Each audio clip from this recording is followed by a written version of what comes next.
Welcome to my channel, Vintage Lego Collectors. I have a really sought after set that I will be doing a time-lapse video on, and this is 6394. It's the Lego Parking and Service Center from 1988. This set features 620 pieces, 6 minifigures, and the original MSRP was $58. 2 of the minifigures are unique to this set. I liked this set for a number of reasons. One, it's branded as Shell gasoline, which I think is really cool. And 2, I absolutely love the idea of this amazing parking structure with a movable car lift. I think that's just absolutely awesome. So this is a fairly rare set now. It's hard to come by. Obviously, I picked up this set used. It was claimed that all the pieces were there, but to be honest, I haven't done a piece count at all. So literally, I'm just going to build it and we'll see what happens. And I hope that some of the rare sticker pieces are 100% there. It looks like most of them are fairly well intact here, and these ones, I guess they're sticker pieces. The cars are thankfully still constructed, or mostly constructed here, so that's good. And yeah, the stickers are in pretty good shape. They're not perfect. For my set from 1988, I think the set appears to be in pretty good condition. I don't know how well the pieces in some of these bags are going to fare, so we will discover that together. I kind of wish the seller would have separated these out into multiple smaller bags, but hey, you know, this is what happens when you buy a vintage Lego set that's hard to find. It wasn't new, obviously. This set is my first set to feature 2 base plates. I feel like I'm running out of table space here. Okay, so a lot of this is literally going to be constructing vehicles. Oh, there's the 6th dude.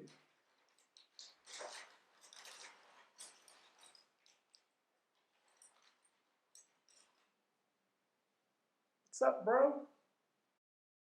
Okay, so now I'm literally going to get to the time lapse and we'll construct the gas station and the parking structure. Interestingly, this playset features 2 identical base plates. What I noticed with this playset was it's only connected between the 2 in the rear, so the front of the 2 base plates keeps shifting around when you're building. There really needs to be more support to connect these 2 base plates together. It's a huge flaw in this set, and moving this set once it's constructed is going to be a real pain, I think. This set was a challenging build just because all the pieces were in various Ziploc bags and nothing was really together, you know, grouped wise. So it was a lot of hunting for the correct part. I'm not sure if I have the car wash constructed correctly. I constructed it per the instructions, but the 2 rollers in the front are so close together that there's no way you can squeeze a car through there very easily, I don't think. I didn't want to force it, so I don't know what the deal is with that. Constructing this elevator was somewhat challenging as well, just because I didn't know how it went together, so I had to kind of do it twice. But once the ratchet system worked, it works very well. This tree is the only thing holding the front of the playset together.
Thank you for watching my time-lapse video of the 1988 LEGO Parking and Service Center. If you enjoyed this video, you may also like to watch some of my other LEGO builds. Have a great day. Happy building!